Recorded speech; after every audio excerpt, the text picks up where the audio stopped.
इस कार्यक्रम के पुण्यार्चक हैं श्री विनोद काला, श्रीमती किरण काला, श्री राहुल काला, श्रीमती पूजा काला, कंदर्प खुशबू काला, श्रीमती ऋतुम काला, श्रीमती कल्पा काला, देवांगना व देविका काला, श्री सौरभ काला, श्रीमती अनुजा काला, आगम व स्वरा काला, समस्त काला परिवार, Kolkata. Shantinath detergent private limited, Kolkata.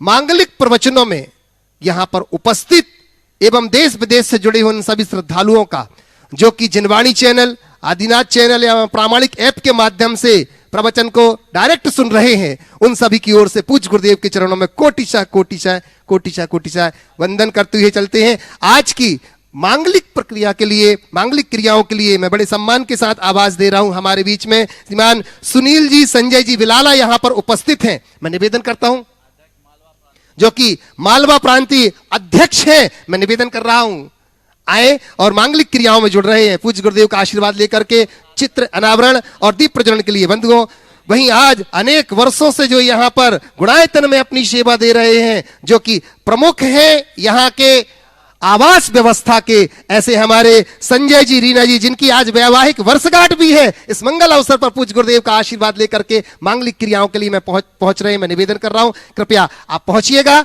और अतिशीघ्र पहुंचे, चित्र का अनावरण कर, दीप प्रज्वलन कर पहुंचिएगा।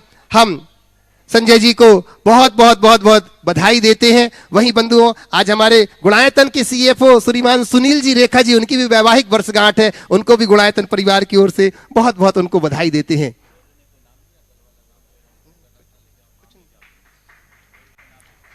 और पहुंच रहे मांगलिक क्रियाओं में, वहां पूज्य गुरुदेव के चित्र का अनावरण होगा। अरे बंधुओं, जिन्होंने संपूर्ण सृष्टि को अनावृत कर दिया है, ऐसे पूज्य आचार्य भगवंत, जिन्होंने कुंडलपुर में वो कार्य किया जो भूतों न भविष्यति काम हो गया बंधुओं, वहीं ऐसे गुरुदेव के चरणों का चित्र अनावरण करके उनके समक्ष ज्ञान की ज्योति प्रकटे हमारे हृदय में, ऐसी भावना को आकर ज्ञान ज्योति जला रहे हैं। आए और मां जिनवाणी को समर्पित करके करेंगे चरणों का प्रक्षालन। मैं निवेदन कर रहा हूं, आइएगा। हमारे बीच में मालवा प्रांतीय अध्यक्ष, हमारे बीच में सुनील जी, संजय जी विलाला यहाँ पर उपस्थित है। निवेदन करता हूं बड़े सम्मान के साथ आए और पूज्य गुरुदेव के कर कमलों में मां जिनवाणी समर्पित कर रहे हैं। वहीं संजय जी, रीना जी, आइएगा, पहले जिनवाणी लीजिएगा,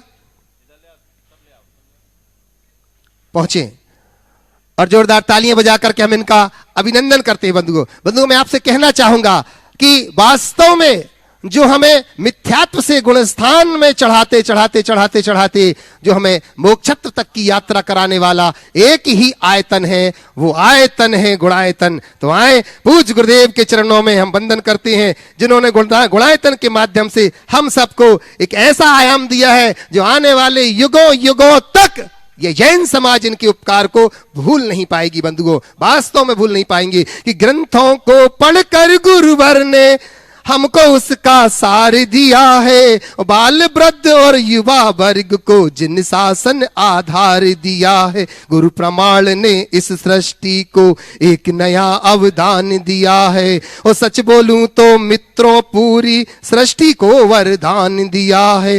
तन मन धन से करे समर्पण, जिन शासन उत्थान करे, और गुणायतन से जुड़ करके नव जीवन का निर्वाण करें। गुरु प्रमाण सागर जी ने हाँ कैसा अद्भुत काम किया, विश्व पटल में गुणायतन का कैसा अद्भुत नाम किया। जो गुणायतन में आएगा वो अपना भाग्य जगाएगा, गुणस्थान का अवलोकन कर वह सम्यक को पाएगा। सोहिनी देवी के लाल ने देखो कैसा अद्भुत काम किया, गुणायतन के द्वारा पूरी जगती में है नाम किया। कर शंका का समाधान गुरु योग भावना भाते हैं, और सुन्नर किन्नर देव सभी मिल चरणों में झुक जाते हैं, और जिनके चरणों में झुकने के लिए देव भी तरस रहे हैं, ऐसे गुरुदेव के चरणों का प्रक्षालन करने का सौभाग्य पाया है। हमारे बीच में ब्यावर से श्रीमती मंजू जी, आकाश जी यहाँ पर उपस्थित हैं, मैं बड़े सम्मान के साथ आवाज दे रहा हूं, वो कृपया मंच पर आए और पूज्य गुरुदेव के चरणों में वंदन करके आशीर्वाद प्राप्त कर रहे हैं। मंजू जी, आकाश जी, निवेदन करता हूं कि कृपया आइएगा मंच के ऊपर और मां जिनवाणी समर्पित कर रहे हैं ब्यावर से हमारे बीच में। मंजू जी, आकाश जी, जोरदार तालियों के साथ हम इनका भी अभिनंदन करते हैं। कैसा सौभाग्य, अद्भुत क्षण है बंधुओं। जैसे कि आपने अभी देखा होगा पूर्व में, कुंडलपुर का कार्य तो बड़ी ही अति प्रभावना के साथ पूर्ण हुआ। अब बारी है गुणायतन की। जब पूज्य गुरुदेव के सानिध्य में बंधुओं इस गुणायतन का पंच कल्याणक होगा तो आप देखेंगे आचार्य भगवंत के आशीर्वाद से एक अनूठा कार्य यहां पर होने जा रहा है बंधुओं। बहुत थोड़े से ही दिनों में गुणायतन का कार्य पूर्ण होगा, बस आपके थोड़े से और सहयोग की आवश्यकता है। मैं निवेदन करूंगा बंधुओं, वहीं पूज्य गुरुदेव ने हम सबको आशीर्वाद दे दिया है। आगामी 10 तारीख से 18 तारीख तक अष्टानिक महापर्व में होने वाले अष्टानिक महाविधान, जिसमें वह संस्कृत भाषा का सिद्ध चक्र विधान, जिसके प्रणेता पूज्य गुरुदेव प्रमाण सागर जी महाराज है बंधुओं, गुणायतन परिसर में यहीं पर आयोजित होना निश्चित हो गया है। जिसमें अनेक लोग, मात्र मुझे लगता कि 2-3 मंडल ही बाकी है जिनकी भावना हो वो एक मंडल लेकर के मात्र 5 लाख रुपए की राशि के माध्यम से एक मंडल लेकर के बंधुओं अपने पूरे परिवार के साथ मिल बैठ करके इस विधान में आप सहभागी बन सकते हैं। वहीं अगर कोई जोड़े के माध्यम से भी बैठना चाहे तो मैं भी पता कर रहा था, बहुत थोड़े से जोड़े और जगह स्थान हमारे पास बहुत सीमित है। आप चाहें तो मात्र 51,000 रुपए राशि के माध्यम से आप एक जोड़ा यहां पर बैठ करके पूजन करने का सौभाग्य पा सकता है। संपूर्ण दिनों में उनकी पूरी व्यवस्था हमारा गुणायतन और श्री सेवायतन परिवार उनको देवेगा। आप लोग जरूर शामिल होइएगा, बड़ा आनंद आएगा बंधुओं। कैसा अद्भुत योग होगा कि सिद्ध क्षेत्र, सिद्ध चक्र विधान और प्रसिद्ध महाराज के सानिध्य में होगा। तो आप सभी लोग इस अनुष्ठान में अवश्य जुड़िएगा। हम सीधे चल रहे हैं पूज्य गुरुदेव के चरणों में, जिन्होंने 4 बातों के माध्यम से अनेक वर्षों से हम सबके बीच में एक ऐसी क्रांति लाई है कि जीव उन 4 बातों में ही अपने 4 दिनों की जिंदगी को स्वर्णमय बना लेता है। नमोस्तु कर रहा हूं भो स्वामी, नमोस्तु नमोस्तु नमोस्तु। ओ सभी लोग अपने दोनों हाथ जोड़ लें और मेरे साथ महामंत्र के स्मरण के लिए अपना मानस तैयार करें।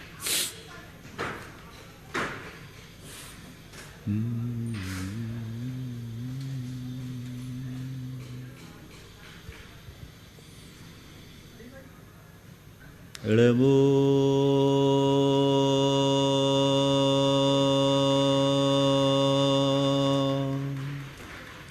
अरिहंता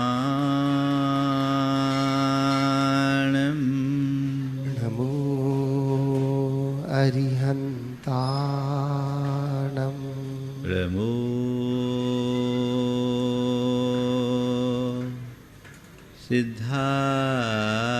सिद्धाणं नमो सिद्धाणं ळमो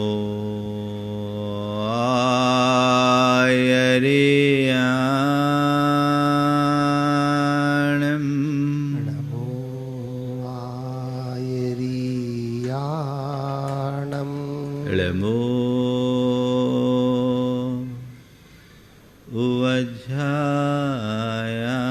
उवज्झायाणं नमो वज्झायाणं ळमो लोये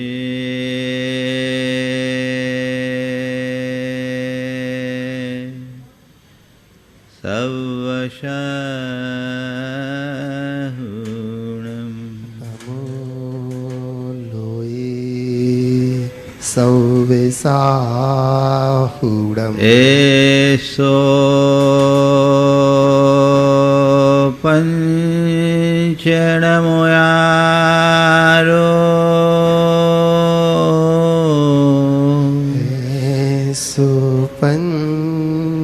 सुपंचणमुयारो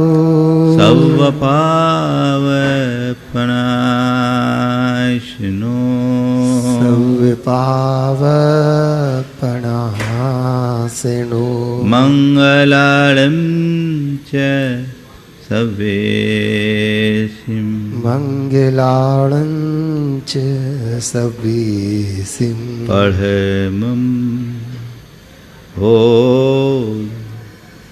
मंगलम। परमं होई मंगलम।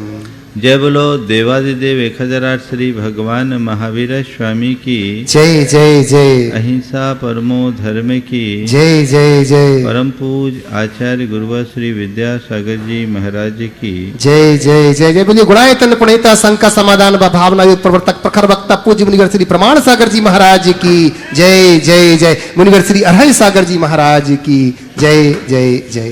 नमोस्तुते। एक सेठ किसी पहुंचे हुए संत के चरणों में पहुंचा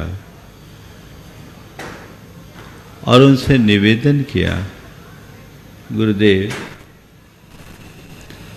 जीवन में धन पैसे की उपयोगिता दिखती है, शरीर के स्वास्थ्य का प्रभाव भी दिखता है,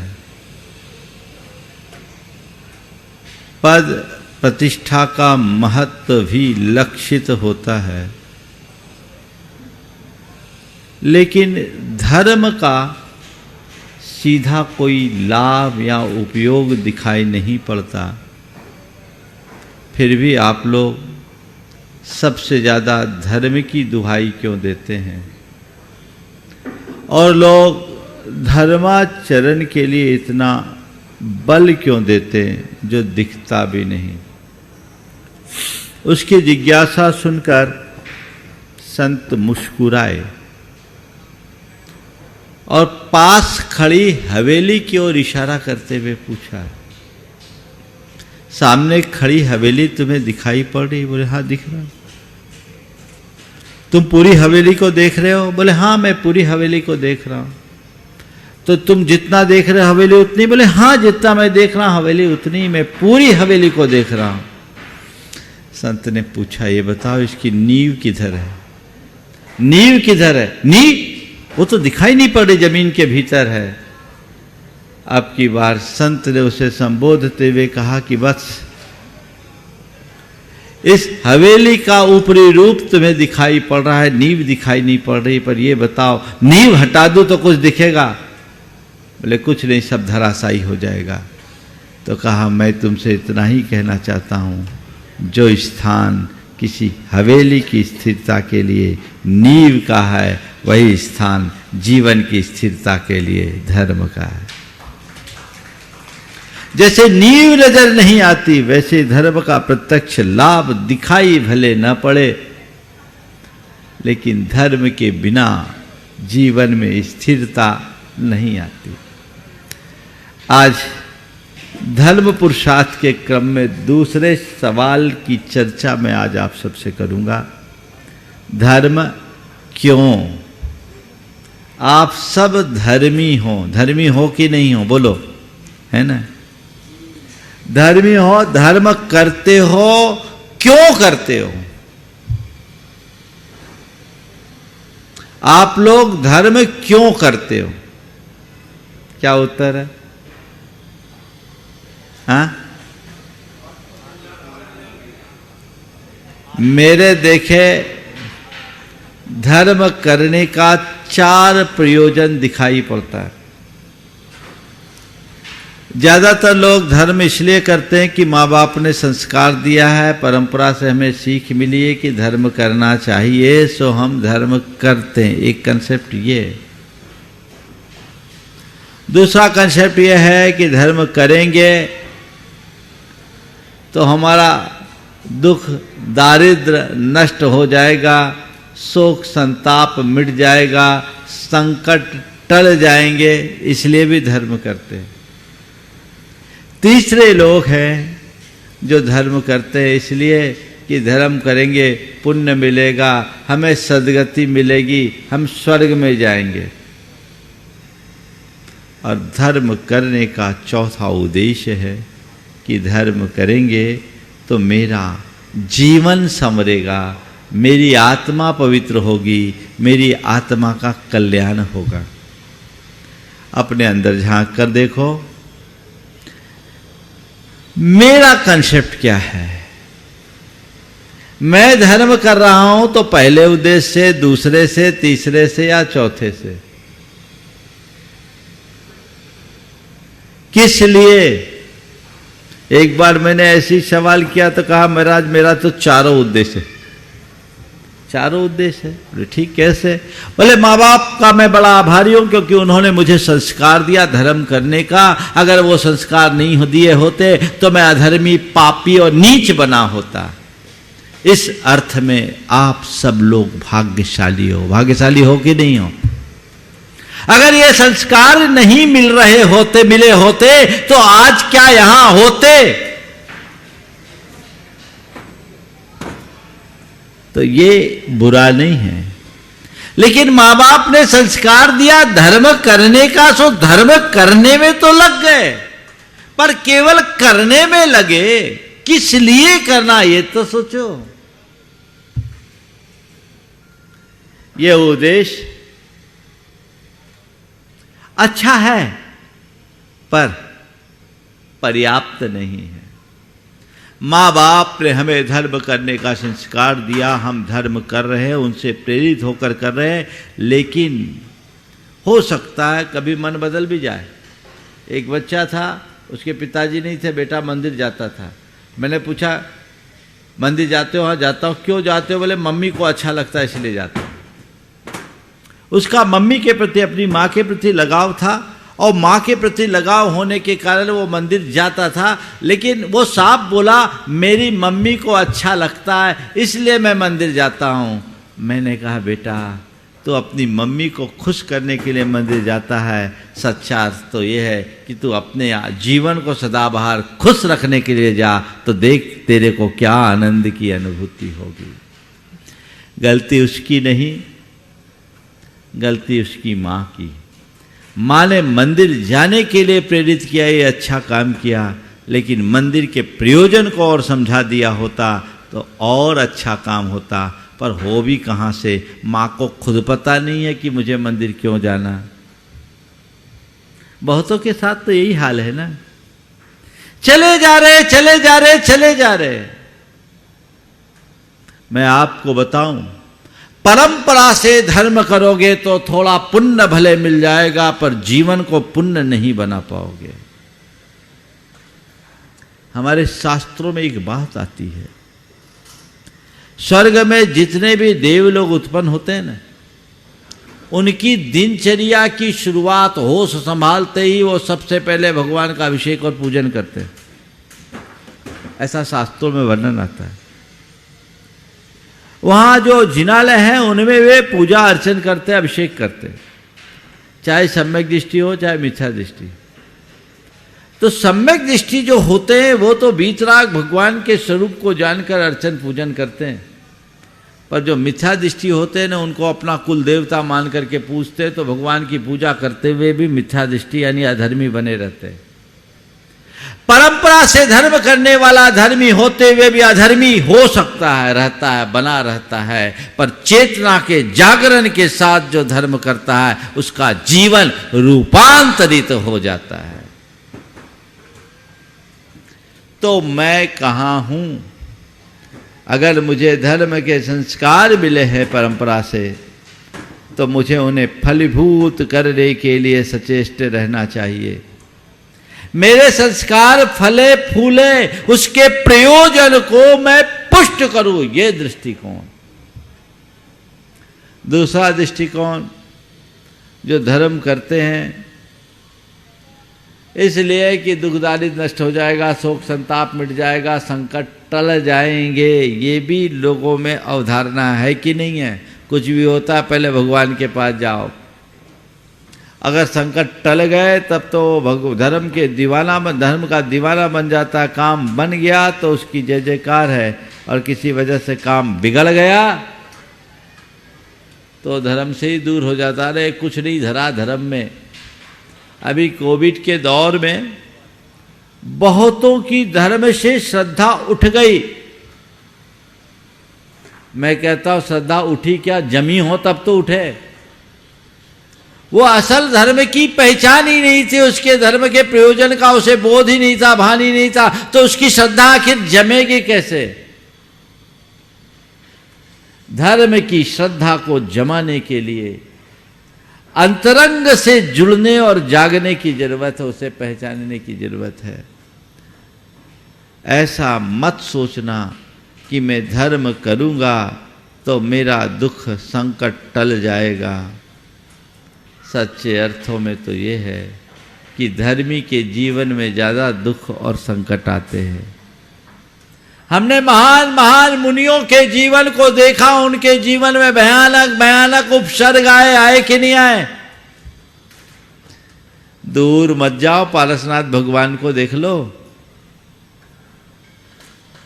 10 जन्म से उनको उपसर्ग सहना पड़ा और तीर्थंकर की हैसियत से जन्म लेने के बाद भी 7 दिन तक भयानक उपसर्ग। जिनके 10 जन्मों का इतिहास बताता है कि उनने केवल धर्म धर्म और धर्म धारा, और हर भाव में उन्हें संकटों का सामना करना पड़ा ना। तब बताओ धर्म ने क्या किया? धर्म वही करता है जो धर्म से किया जा सकता है। धर्म वो नहीं कर सकता जो धर्म से संभव नहीं है। मैं कह रहा था कि धर्म के करने वाले के जीवन में भी संकट आते हैं, कष्ट आते हैं, बस इतना अंतर होता है एक धर्मी में और एक अधर्मी में। अधर्मी पापी संकट आने पर टूट जाता है और धर्मी व्यक्ति बड़े बड़े संकटों का भी हंसते हंसते सामना करता है। चाहे जैसे संकट हो, सामना करो, अपने आप को मजबूत बनाओ। तो इसलिए धर्म मत करो कि ये मेरे दुख संकटों को टालेगा, अपितु इसलिए धर्म करो कि चाहे जैसा दुख संकट हो, धर्म ही मुझे संभालेगा। इसके बल पर ही मैं अपने भावों को संभाल पाऊंगा, अपने चित्त में स्थिरता ला पाऊंगा। तो ये दूसरा उद्देश्य भी बहुत अच्छा उद्देश्य नहीं है। तीसरा उद्देश्य, पुण्य मिलेगा, सदगति में जाएंगे, स्वर्ग पाएंगे, है ना। अभी तक आपने इतने दिनों से धर्म किया, कितना पुण्य इकट्ठा किया, कोई है हिसाब किताब? कहाँ बटोर के रखा? दिखा नहीं। और सदगति और दुर्गति तो मरने के बाद पता लगेगा, लेकिन ये तो तय है, हमारे देश के लोग उदार हैं, मरने के बाद सबको स्वर्गीय तो बना ही देते हैं। चाहे आदमी जिंदगी भर कैसा हो, हमारे देश में मरणोपरांत व्यक्ति के प्रति सद्भावना रखी जाती है और उसके लिए स्वर्गीय ही बोल करके पुकारा जाता है ना। पर ये सब चीजें तो मरने के बाद।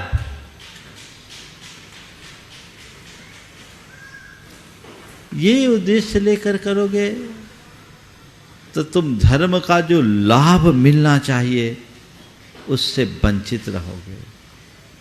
धर्म के असल लाभ को लेने की चेष्टा कीजिए, उसके असली फल को प्राप्त करने की कोशिश कीजिए, ताकि अपने जीवन के सार को पाया जा सके। और वह है चौथा उद्देश्य, जीवन को संवारना, सुधारना, अपनी आत्मा का हित करना। धर्म का यही उद्देश्य है। अब आपका सवाल आएगा कि धर्म मेरे जीवन को कैसे संवारेगा, धर्म मेरे जीवन को कैसे सुधारेगा, धर्म मेरे जीवन को कैसे निखारेगा, धर्म मेरे जीवन में स्थिरता कैसे लाएगा। एक बार एक व्यक्ति ने कहा,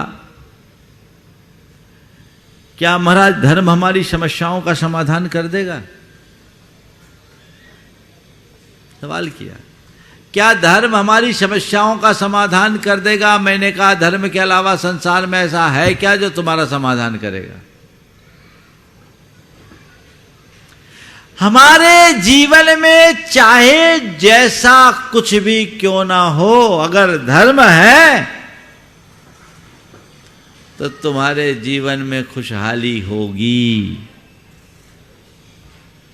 देखिए, धर्म का प्रत्यक्ष लाभ कैसा होता है, उसका असर क्या होता है।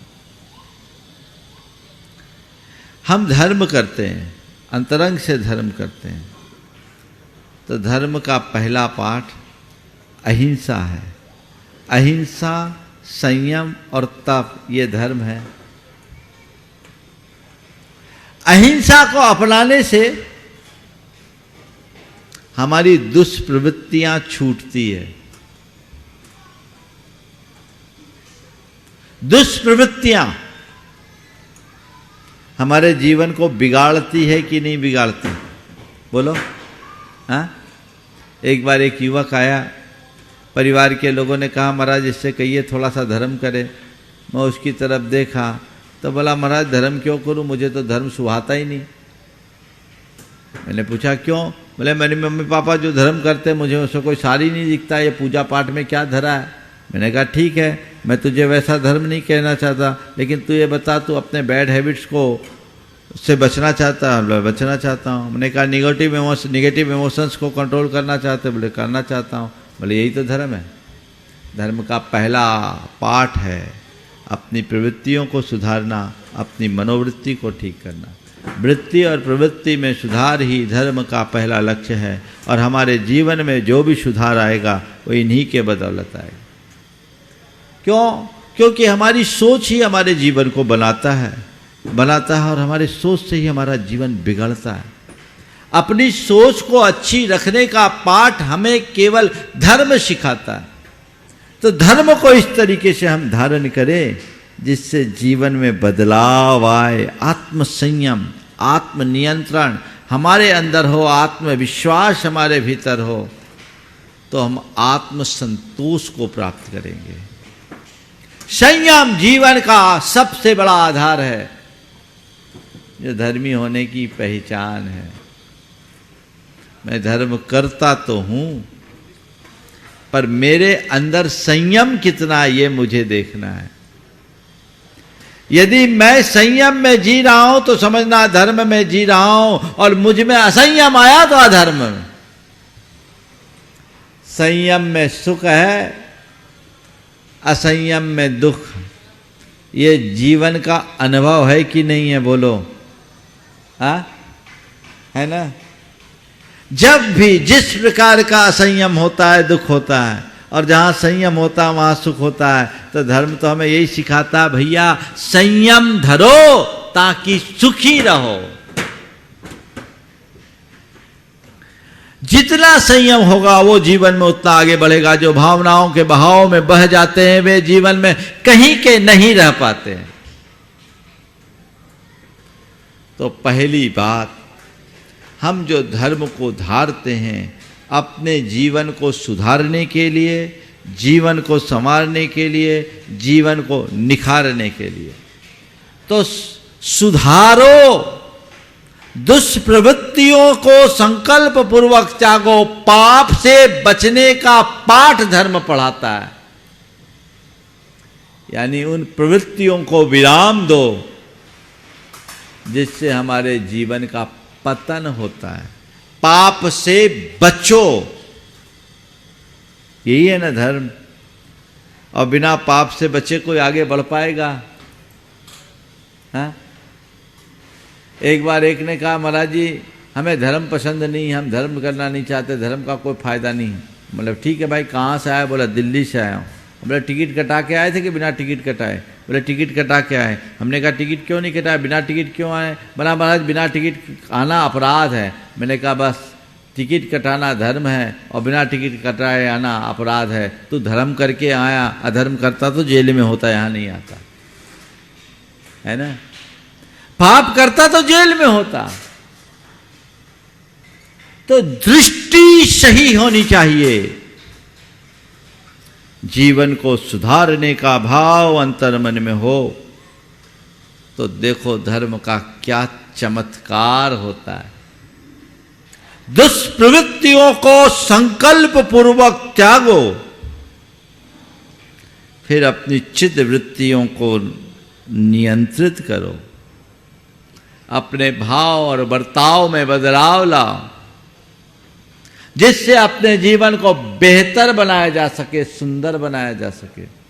वो पुरुषार्थ और उद्यम अंतरंग में होना चाहिए, अंतरंग से होना चाहिए, तो जीने का अंदाज ही कुछ और होगा, जीवन का मजा ही कुछ और होगा। वैसी दृष्टि अपने अंतरंग में जगाइए।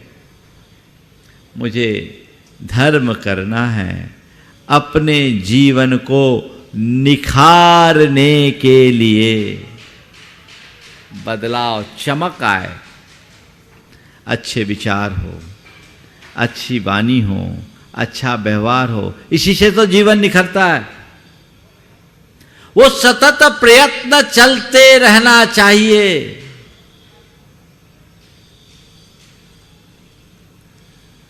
तो सुधारने, संवारने और निखारने के लिए धर्म करो, और धर्म का सबसे पहल महत्वपूर्ण पक्ष है जीवन में स्थिरता रखना।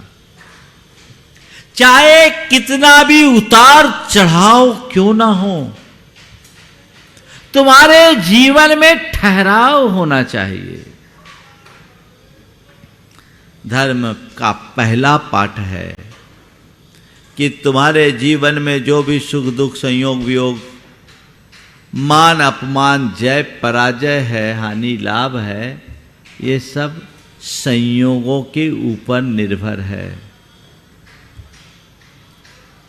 संयोग तुम्हारे हाथ में नहीं है, ये बनते हैं और बदलते हैं।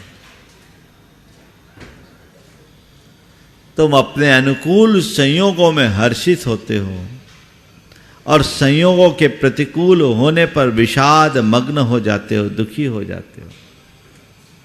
धर्म कहता है बस तुम संयोग को संयोग के रूप में देखो और जैसा भी संयोग हो उसे स्वीकार करो।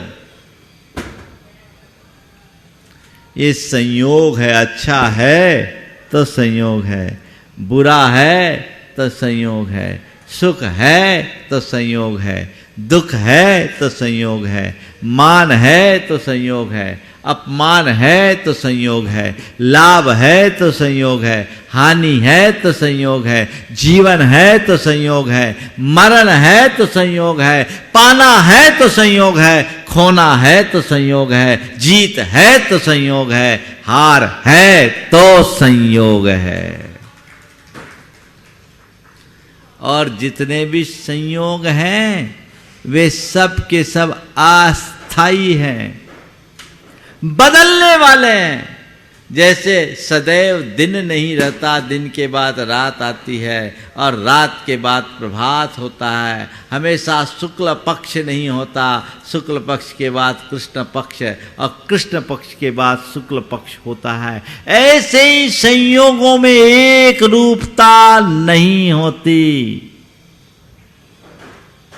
इस सत्य को जानकर संयोग को संयोग मानो और हर संयोग में अपनी स्थिरता बनाए रखना ही धर्म का चरम रूप है।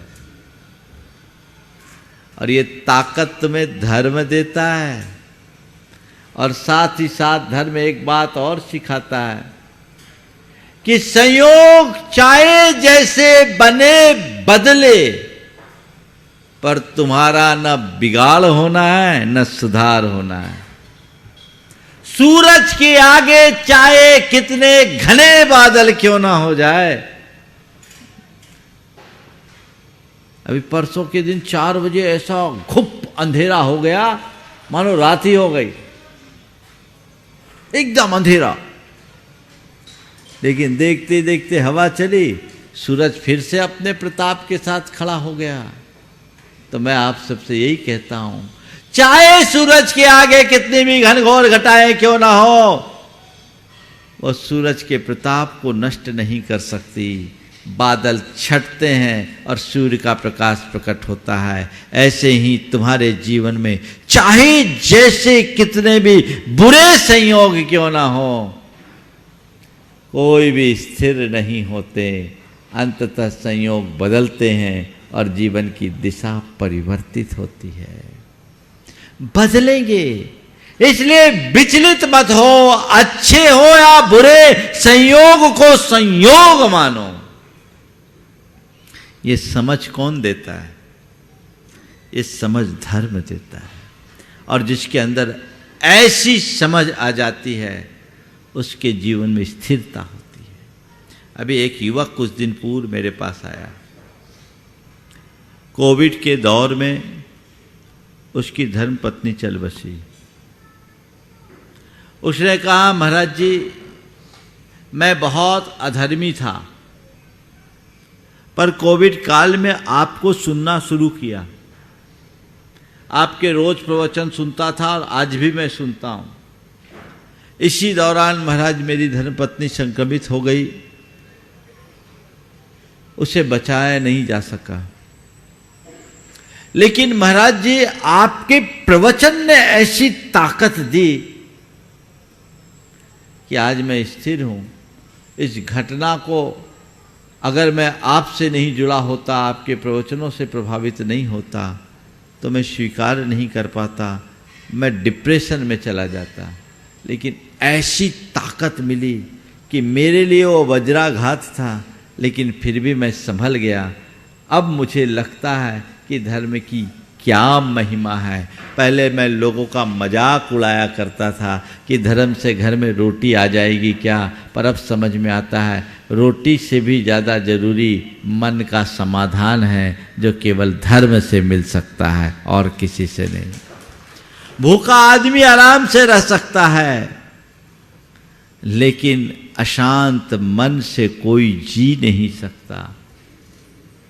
मुझे अब समझ में आया कि धर्म की महिमा क्या है। तो जीवन में स्थिरता लाना चाहते हो, धर्म का आलंबन लो। चीजें हमारे तुम्हारे नियंत्रण से बाहर है, पर चाहे जैसे संयोग हो, स्थिरता बनाए रखो, ये मेरे हाथ में है। तो धर्म तुम्हारे भीतर एक ऐसा पराक्रम प्रकट करता है जो बड़ी से बड़ी या विकट से विकट स्थिति का सामना करने में समर्थ बनाता है। ये पराक्रम बाहर से नहीं होगा। तुम्हारे पास अपार दौलत हो सकती है, लोक में तुम्हारी खूब शोहरत हो सकती है, और तुम्हारी चाहे कितनी भी अच्छी सेहत हो, ये दौलत, ये शोहरत, ये सेहत, अगर तुम्हारे हृदय में धर्म की समझ नहीं है तो कब बिखर जाए कहा नहीं जा सकता। कब बिखर जाए कहा नहीं जा सकता, सब धरे रह जाएंगे। अच्छे अच्छे दौलतमंदों को मैंने डिप्रेशन का शिकार देखा। बड़े बड़े लब्ध ख्याति लब्ध लोगों को भी मैंने डिप्रेशन का शिकार देखा, और स्वस्थ व्यक्तियों को भी मैंने मन से बीमार देखा है। और हकीकत बताऊं, ये डिप्रेशन के शिकार गरीब कम अमीर ज़्यादा होते हैं। होते कि नहीं होते? बोलो, सुसाइड कौन करते? मेरिट में आने वाले बच्चे कि 30 नंबर पाने वाले बच्चे? बोलो, कौन करता है? क्योंकि वो बर्दाश्त नहीं कर पाता। जो शिखर पर रहने का आदी और अभ्यासी होता है, वो थोड़े से झटके को झेल नहीं पाता। लेकिन जिसके हृदय में धर्म की समझ होती है, वो बड़े बड़े आघात को भी मुस्कुराते हुए सह लेता है। चलेगा। मेरे संपर्क में एक सज्जन है, बहुत बड़ा नुकसान हुआ उनको, बहुत बड़ा नुकसान। मैंने मैं फिगर नहीं बोल सकता इस मंच से, लेकिन इतना बड़ा नुकसान कि साधारण आदमी की बात, मैंने एकदम उसकी तो हालत पस्त हो जाए। उसके मित्र ने मुझ तक समाचार दिया, महाराज ऐसा ऐसा हो गया। मेरे सामने से उसे फ़ोन लगाया कि महाराज आप आशीर्वाद दे दें। तो उनमें थोड़ी स्थिरता रहेगी। उसने मेरे सामने फ़ोन लगाया, बोले महाराज जी के सामने हूँ, महाराज को नमोस्तु करो। उसने मुझे नमोस्तु किया और कहा महाराज जी इनके साथ ऐसा ऐसा हो गया, आशीर्वाद दो। मैंने ऐसे ही थोड़ा सा चर्चा ही किया कि उन्होंने कहा सब तो चाल तो रवा, ये सब तो चलता रहता है, व्यापार में चलता रहता है। महाराज से कहो कि जो गया सो गया, मेरा था जो था क्या, जो गया, जो जाना है सो जाएगा। महाराज हम जब अपने कैरियर की शुरुआत किए थे तो मात्र 500 रुपया लेकर आए थे, आज सब जाने के बाद भी उससे मैं बेहतर हूं, क्यों रहूं। और ये तो संयोग है, जो था वो भी मेरा नहीं था और जो गया वो भी मेरा नहीं। ये है धर्म की ताकत। उस व्यक्ति ने अपने अंदर स्थिरता बनाए रखी। बोला ठीक है, गलत पॉलिसी अपना ली, नुकसान हो गया, समय आएगा, आना होगा, संयोग तो होगा। आखिरकार तो चक्रवर्ती की संपदा भी यहीं धरी रह जाती है। उस व्यक्ति के अंदर स्थिरता रही और इस स्थिरता और समाधान से अपने व्यापार कारोबार को बढ़ाया, वापस शुरू किया, फिर से किया, चांस मिल गया, फिर आकर के खड़ा हो गया। ये तो सेंसेक्स है ना, चढ़ता है, अभी गिरता है, फिर चढ़ता है, जैसा भी गिर रहा है बताते। धड़ाम से 1000-1200 अंक टूट गए, लोगों के हाथ पांव ढीले, लेकिन जिनके अंदर धैर्य होता है, समझ होती, वो कहते नहीं अभी गिरा है, अभी तो मौका है, फिर चढ़ेगा, है ना। मैं आप सबसे कहता हूं, तुम लोग शेयर बाजार में तो इस तरह का दिमाग लगाते हो, पता नहीं बाहर का सेंसेक्स गिर के चढ़े या न चढ़े। जीवन में जब भी तुम्हारे कर्मों का सेंसेक्स गिरे, समझ लो अभी कर्म निर्जरा का अवसर है, जितना निवेश करना है कर लो, अभी हम पाएंगे, मेरी क्षमता मेरी निर्जरा कराएगी, है ना। आप लोग कहते हो ना सेंसेक्स जब डाउन हो रहा है तो खरीदो, बाय करने का मौका है, ये कमाई का अवसर है। पता नहीं वहां तुम्हारी कमाई हो या ना हो, लेकिन जब भी प्रतिकूल संयोग आते हैं, उस समय उस प्रतिकूलता को प्रतिकूलता के रूप में देखने की जगह जीवन के लिए एक अवसर के रूप में देखो। और कोई अवसर आया ना आए, उसे कर्म काटने का अवसर देखो। यही धर्म सिखाता है। इसलिए धर्म करो। लोग क्रियाओं का धर्म तो खूब करते हैं, विचारों में धर्म को प्रायः प्रतिष्ठापित नहीं कर पाते। अपने विचारों में धर्म को प्रतिष्ठित कीजिए ताकि जीवन का आनंद ले सके, जीवन का रस ले सके। तो ये स्थिरता, ये समाधान कौन देगा? वह केवल धर्म देगा। पुण्य कमाने के लिए धर्म मत कीजिए, जीवन को पुण्य बनाने के लिए धर्म कीजिए। हमने कितना पुण्य कमाया इसका हमें पता नहीं, पर हमने अपने जीवन को कितना पुण्य बनाया इसका मुझे पता होना चाहिए। यही मेरी असल कमाई है। पुण्य बनाइए। पुण्य बनाने का मतलब क्या? अहो भाव की वृद्धि, अहम भाव का विसर्जन। ये धर्म सिखाता, अगर मैं धर्म कर रहा हूं तो मेरा ध्यान इधर ही होना चाहिए। उन लोगों पर मुझे बड़ा आश्चर्य होता है जो धर्म क्षेत्र में आकर के भी अपने अहम भाव को ही पुष्ट करने में लगे रहते हैं। जहां अहम गलाने के लिए आना चाहिए, वहां आकर के लोग अहम को पोसते हैं। अहम पुष्टि के लिए धर्म मत करो, अहम के विसर्जन के लिए धर्म करो। अहम के विसर्जन के लिए। जब हम अहम के विसर्जन के लिए धर्म करेंगे तो वो हमारे जीवन की बेहतरी का आधार बनेगा। हम अपने जीवन को सुंदर बना सकेंगे, आगे बढ़ेंगे। तो ये मेरे जीवन को पुण्य बनाने का निमित्त है। अंदर पवित्रता का संचार हो, उत्तरोत्तर पवित्रता का संचार हो, ये पुरुषार्थ होना चाहिए। और इसके साथ पाप काटने के लिए धर्म करने की जगह पाप त्यागने के लिए धर्म करो। तुमने कितना पाप काटा कौन जानता है, पर पाप त्यागोगे तो पाप से बचोगे। धर्म क्षेत्र में आगे बढ़ रहे हो, पाप को त्यागो, पाप से बचो। पाप आत्मा का पतन करता है और वो पापात्मक प्रवृत्तियां जब तक तुम्हारे साथ जुड़ी है पाप हावी होगा। मुख मोड़ना चाहिए, जीवन की दिशा बदल जानी चाहिए, जिससे पाप शांत हो, शमित हो और अपने जीवन की दिशा को हम और सुंदर बना सके, बेहतर बना सके, ऐसा पुरुषार्थ। तो धर्म क्यों? जीवन के रूपांतरण के लिए धर्म, जीवन को सुधारने के लिए, जीवन को संवारने के लिए, जीवन को निखारने के लिए, जीवन में स्थिरता बनाए रखने के लिए मुझे धर्म करना है।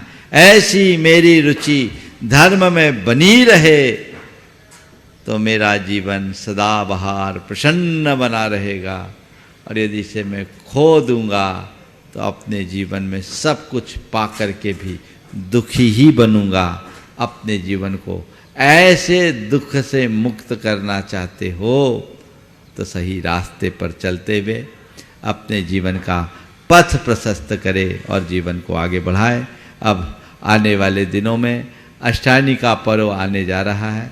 अष्टमी का पर्व हमारे जीवन का बड़ा मंगलमय पर्व आप लोग रोज कहते हैं। सरब परब में बड़ो अठाई पर्व है।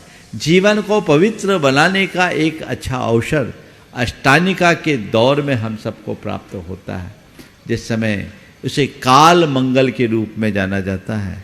ऐसे मौके पर जिसकी अभी आपको सूचना यहाँ पर दी गई, सिद्ध चक्र महामंडल विधान, जो हमारे जीवन की सिद्धि ही नहीं शुद्धि और विशुद्धि का आधार है, उसका महानुष्ठान यहाँ प्रारंभ होना है।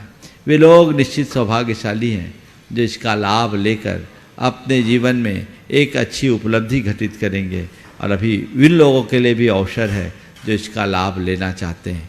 अपने जीवन में सम्यक लाभ लेते हुए हम आगे बढ़ें और एक बात सदैव ध्यान में रखें, अपने जीवन को जितना बन सके अच्छे कार्यों में लगाने की कोशिश करें, जिससे अच्छी प्रेरणा मिले और अच्छी प्रेरणा बनाकर पाकर हम अपने जीवन को अच्छा बना सके। सबके जीवन का मंगल हो, सभी का कल्याण हो। आगामी सूचनाओं के लिए मैं यहीं पर विराम दे रहा हूँ।